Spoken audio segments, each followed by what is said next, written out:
నమస్తే. ఇటీవల జరుగుతున్నటువంటి పరిణామాలను చూస్తా ఉన్నాం. ఒక పక్కన నిరుద్యోగ సమస్య కోసం నిరుద్యోగులంతా రోడ్డెక్కుతున్నటువంటి పరిస్థితి.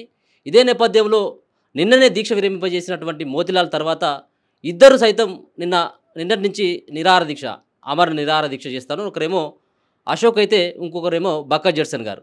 సరే, మనమైతే ప్రెజెంట్ అయితే బక్కా జడ్సన్ గారితో ఉన్నాం.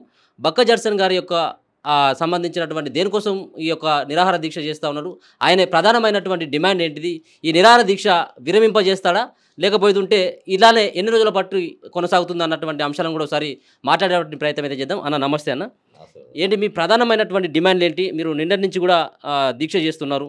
ఒక పక్కన 9 రోజుల పాటు మోతిలాల్ అన్నటువంటి ఒక నిరుద్యోగి దీక్ష చేయడం జరిగింది. మధ్యలోనే విరమింపజేయడం జరిగింది. అట్లాంటి పరిస్థితే జడ్సన్ గారు కూడా అట్లాంటి పరిస్థితి ఉంటుందంటారా, లేదా కంటిన్యూ అవుతుందా? వాళ్ళకి నాకు ఫరక్ ఉంటుంది కానీ నా డిమాండ్స్ ఏందని ఇక్కడ రాసి పెట్టినా. అన్నిటికంటే డిమాండ్ ఇప్పుడే నాకు ఒక వీడియో వచ్చిన తర్వాత నా డిమాండ్, కొత్త డిమాండ్ ఇప్పుడు టీజీపీఎస్సీ చైర్మన్ అంటోడు వెంటనే రాజీనామా చేయాలి మహేందర్ రెడ్డి. ఎందుకంటే ఒక ఎటానమస్ బాడీగా ఉండాల్సిన, సీక్రెట్గా ఉండాల్సిన డేట్లు, సీక్రెట్గా జరగాల్సిన మీటింగ్లు బయట బజార్ల సోషల్ మీడియాల ముందు నిలబడి ఇవాళ ఇక చేస్తుంటే మీరు వచ్చి నన్ను ఆ వ్యక్తి దీక్ష చేస్తుండని అడుగు. కాబట్టి ఆ డేట్లు ఇచ్చారు, కరెక్టే, సంతోషము. చిత్తశుద్ధి ఉంది. ఎక్కడ ఎవరు నిరాహార దీక్ష, ఇంతకు ముందు మీరు చెప్పిన వ్యక్తి ఎవరైతే మీరు సార్ పేరు తీసుకోరు, ఆ సార్ ఆ రోజు డేట్ల గురించి ఆయన ఇచ్చిన డేట్లు కాదా ఇది? అదే సార్ ఆ రోజు ఆయన ఒప్పుకోలేదా? ఇదే ఒక మీడియా ముఖంగా ఒక వ్యక్తి అడిగినప్పుడు ఈ డేట్లు బాగానే ఉన్నాయి అని చెప్పి నేను కూడా ఆ రోజు టీఎస్పీఎస్సీకి ఒక రిప్రజెంటేషన్ ఇచ్చినాను ఒప్పుకున్న వ్యక్తి, ఈ రోజు ఇచ్చిన వ్యక్తే మళ్ళీ కూర్చొని ఆయన సొంత లాభాని కోసం, పొలిటికల్ మోటివ్ కోసం దీక్ష చేస్తుంటే మీరు వచ్చి నన్ను ఆ వ్యక్తి దీక్ష చేస్తుండని అడుగు. కాబట్టి ఆ డేట్లు ఇచ్చారు, కరెక్టే, సంతోషము. పిల్లలు చదువుకుంటున్నారు, వాటిని పోస్ట్ పెట్టారు. డేట్లు ఎవరు ఇచ్చారు సార్? చెప్పాను నేను, ఏ టైంలో బాగుంటుంది అనేది చెప్పాను. మీరే చెప్పారు. ఓకే, కథల పడుతున్నాన్ని డేట్లు వీళ్ళే ఇస్తారు, డేట్లు వీళ్ళే ఇస్తారు, వీళ్ళే దీక్షలు చేపిస్తారు. పురాణ నాగం వీళ్ళే. ఇంకోటి ఇప్పుడు ఒక టీజీపీఎస్సీ చైర్మను ఆయన వీళ్ళతో అడిగి డేట్లు పెట్టిందంటే అంత చనువు వీళ్ళకు ఉందంటే, వీళ్ళు మా వాళ్ళు పరీక్ష రాసుకుంటారు. సార్ మా వాడు డేట్లు అన్ని ఇచ్చాను, పేపర్ కూడా ఇచ్చే అవకాశం ఉంది కదా, ఆ పేపర్ వీళ్ళు అమ్ముకునే అవకాశం కూడా ఉంది కదా. అందుకనే విద్యార్థులందరూ 1:100 వద్దు, మాకు 1:50 వద్దు, 1:100 అని పిలిచినా కానీ ఈరోజు ఆ డిమాండ్ ఉండకుండా ప్రత్యేకంగా బల్మూరు వెంకట అంటారు 1:50 1:50 అని ఎందుకు అంటున్నారు అంటే, ఈ పేపర్ బిస్కెట్ చేసిండ్రు మహేందర్ రెడ్డితో, వీళ్ళు కొరియర్ అయినరు, అంతే, డౌటే లేదు. ఇక ఎందుకు 1:50 అంత గట్టిగా ఎందుకు పట్టుకోవాలి? దానివల్ల నష్టం ఏమున్నది? లీగల్ కాంప్లికేషన్స్ ఏం రావు. నువ్వు నౌకరిస్తలేవు కదా, నువ్వు ఆర్డర్ కాపీ ఇస్తలేవు కదా, పరీక్ష ఇంకో 50 మందిని ఎక్కువ పరీక్ష రాయనిస్తున్నావు. అరే అందులో తెలంగాణ ఉద్యమంలో పాల్గొని పేపర్ చింపి దాదాపు 13 ఏళ్ళకు ఇప్పుడు మళ్ళీ నోటిఫికేషన్ వచ్చింది. అలా మళ్ళీ ఏజ్ బార్ అయిపోతుండ్రు, అందరికి ఛాన్స్ దొరుకుతుంది రాయనిస్తే అని అంటే వీళ్ళు బిస్కెట్ చేసింది కాబట్టి ఇలా కథలు పడుతుంది వీళ్ళంతా కలిసి. గతంలో కూడా ఈయన ఈ పల్ముని అన్ని దొంగ దీక్షలు, దొంగ అరెస్ట్లేనే ప్రభుత్వంతో, వాళ్ళతో మ్యాక్స్ ఫిక్సింగ్ అయిపోయి ఈయన రాహుల్ గాంధీ వచ్చేటప్పుడే అరెస్ట్ చేయాలి. ఏమున్నది చెప్పు? ఇగో నేను ఇన్ని కేసులు కొట్లాను, ఏడున్నా వీళ్ళ కాయిదాలు ఏడున్నాయి, దేని మీద కొట్లాను చెప్పబ్బా? 179 కేసులు వేసి ఏం కొట్లాను వీళ్ళు? 3,000 ఓట్లు వచ్చిన వాళ్ళకి, 3,000 ఓట్లు వచ్చిన వానికి ఎమ్మెల్సీ ఇచ్చి ఇంత దీక్ష, ఈ ఎంప్లాయ్మెంట్ దాదాపు 30 లక్షల మంది విద్యార్థులు, నిరుద్యోగులు ఉన్న దానిపైన చర్చలు జరపమని పంపుతాం అంతమంది మంత్రులు ఉన్నాక. అరే ఒక డిప్యూటీ చీఫ్ మినిస్టరు బట్టి విక్రమార్క బాధాప్త గత ప్రభుత్వంలో 1:100 ఇవ్వాలి అని చెప్పిన మాటకు విలువలేదా ఇవాళ? అందుకని నేను ముఖ్యమంత్రిని డిమాండ్ చేసేది ఏంటంటే, మీరు అది ఇది కాదు, ఫస్ట్ మీరు బోర్డును రద్దు చేయాలి, తెలంగాణ పబ్లిక్ సర్వీస్ బోర్డును రద్దు చేయాలి.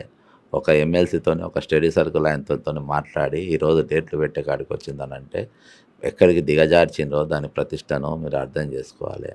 కాబట్టి ఫస్ట్ మీరు బోర్డును రద్దు చేయాలి, దానిపైన యాక్షన్ తీసుకోవాలి, తర్వాతనే మీరు ఎగ్జామ్ మీద పెడితే మాకు చిత్తశుద్ధి ఉంటుంది.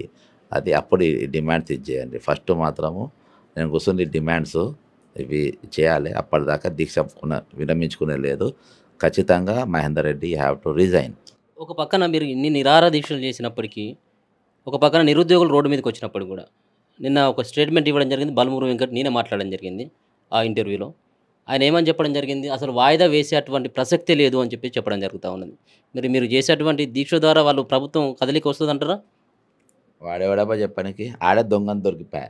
ఉమ్, ఇప్పుడు దొంగ ఆడే దొరికిపోయా, నేనే మాట్లాడినా, నేనే ఫిక్స్ చేసిన డేట్. వీడు ఎవడు టీఎస్పీఎస్లో ఇలా చైర్మనా, ఒక మంత్ర, ఈయనెవరినా, ఈ పెద్ద మనిషి ఎవరు, ఈయనెవడు, ఈయనకేం సంబంధం బోర్డుకు, ఈయన బోర్డు మెంబరా, బోర్డు చైర్మనా, లేకుంటే ఈయన మంత్రా, ఈయనకేమైనా పవర్స్ ఇచ్చిండ్రా, ఈయన ఏ హక్కుతో ఈయన మాట్లాడుతున్నాడు, అర్థమైందా? ఈయననే దొంగ. అవి జరుగుతున్నారని క్వశ్చన్ పేపర్ వీళ్ళు అమ్ముకున్నారు కాబట్టి, ఈయన మీడియేటింగ్ పెట్టి పేపర్ అమ్ముతున్నారు కాబట్టి ఈరోజు ఎట్లా మాట్లాడుతుండ్రు. కాబట్టి వీళ్ళు దొంగలు, వీళ్ళ గొంతు 46 జీవో గొంతు కోసిందో వీళ్ళే. ఈయన మీద కూడా యాక్షన్ తీసుకోవాలి. ఇప్పుడు ఈయన మీద ఎట్లా డేట్లు పెట్టింది, ఎట్లా లోపల మీడియేటింగ్ చేస్తుండ్రు, ఏంది కథ, యాక్షన్ ఎంక్వైరీ చేయాలి ఖచ్చితంగా. ఈయన పైన కూడా యాక్షన్ తీసుకోవాలి, వాళ్ళ మీద కూడా, కోచింగ్ సెంటర్ ఆయన మీద కూడా యాక్షన్ తీసుకోవాలి. ఇలా ఇంతమంది గొంతులు కోసుకుంటా మీరు బాధాపుతో మాట్లాడుకుంటే తమాషాన్ అయిపోయింది. అయితే వాళ్ళ బతుకులతో ఆడుకుంటున్నారు ఈరోజు. కాబట్టి ఇంతకంటే నేను ఎక్కువ చెప్పదలుచుకోలే. ఒక మాట చివరి క్వశ్చన్ ఏంటంటే, మీతో పాటు నిన్ననే మరి దీక్ష మొదలుపెట్టినటువంటి అశోక్ కూడా మరి దీక్ష చేస్తూ ఉన్నాడు. ఒక పక్కన ఇప్పుడు బాలమూరు వెంకట మాట్లాడుతున్నట్టుగా ఆ ఎగ్జామ్స్ డేట్స్ కూడా ఆయన ఇచ్చినటువంటి డేట్స్ ప్రకారం మేము చేస్తూ ఉన్నామని చెప్పేసి అంటాను. ఆయన దీక్షను ఏ విధంగా చూస్తారు మీరు? చేస్తూ ఉన్నారు ఆయన మ్యాథ్స్ ఫిక్సింగ్ దీక్షనే అబ్బాయి ఇదంతా. అగో వీళ్ళంతా ఒకటే అన్న, నీకు కావాలి, ఇంకేం కావాలి?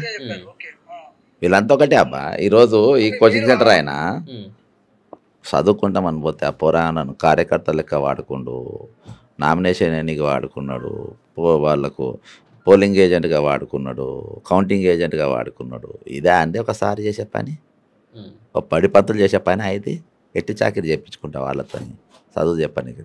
ఇంకా డేట్లు వాళ్ళకి ఇష్టం వచ్చినట్టు చెప్తే వీళ్ళంతా దొంగలే. వీళ్ళందరిపైన కూడా లీగల్ యాక్షన్ తీసుకోవాల్సిందే ఖచ్చితంగా. ఇలా వీళ్ళతో జీవితాలతో ఆడుకుంటారు పిల్లలతో. కాబట్టి వీళ్ళ గురించి మాట్లాడే అవసరమే లేదు. ఖచ్చితంగా వీళ్ళపైన యాక్షన్ తీసుకోవాలి. ఎన్ని రోజులు ఉంటుంది బక్కా జడ్సన్ గారి యొక్క వ్యాపారం? బ్రదర్, బక్కా జడ్సన్ అంటే బ్రాండు, అర్థమైందా? మా ఉద్యమాలు అందరు ఉద్యమాలు లెక్క ఉండేవి. ఖచ్చితంగా మేము కాంగ్రెస్ రూలింగ్ గవర్నమెంట్, కాంగ్రెస్ రాని మేము పెద్ద రోల్ ప్లే చేసినాం. ఇవాళ అధికారం నాతో పాటు నిరుద్యోగులు కూడా వాళ్ళ పాత్ర వాళ్ళు చాలా గొప్పగా పోషించారు. మా పుణ్యం వల్లనే ఇలా రేవంత్ రెడ్డి ముఖ్యమంత్రి అయ్యిండ్రు, వాళ్ళందరూ ఇలా అధికారంలో ఉన్నారు. కానీ మేము ఆ పార్టీ జోలికి పోలే, మమ్మల్ని సస్పెండ్ చేస్తే బయట ఉన్నాం, అర్థమైందా? కాబట్టి మాకు ఏం ఫరకేం పడది. మేము ఖచ్చితంగా ఇవాళ ఆల్రెడీ ఒక అపవాది మోసింది పార్టీ కోసం. ఇంత కష్టపడ్డ బక్కా జడ్సన్ ఇన్ని కేసులు కొట్లాడిండ్రు, ఇంత చేసిన జడ్సన్ పార్టీగా సస్పెండ్ చేసినామని అపవాది మోస్తుంది. రేపు నిరుద్యోగుల కోసం దీక్ష చేస్తే కాంగ్రెస్ పార్టీ నన్ను చంపిన అపవాది కూడా మయ్యని ఏమవుతుంది, ఇంకో అపవాది పడుతుంది వాళ్ళ మీద. నేను మాత్రం సవాలే లేదు. ఇప్పుడు 9 రోజుల పాటు ఆయన దీక్ష చేస్తేనే స్పందించలేదు. వాళ్ళతో పోలోకి బ్రదర్, దయచేసి పోలోకి ఎవరితో నాకు పోలోకి వేరే వాళ్ళ పేరు నా దగ్గర తీయకు. మీదైతే దీక్ష అయితే కంటిన్యూ అవుతుంది. అంతే.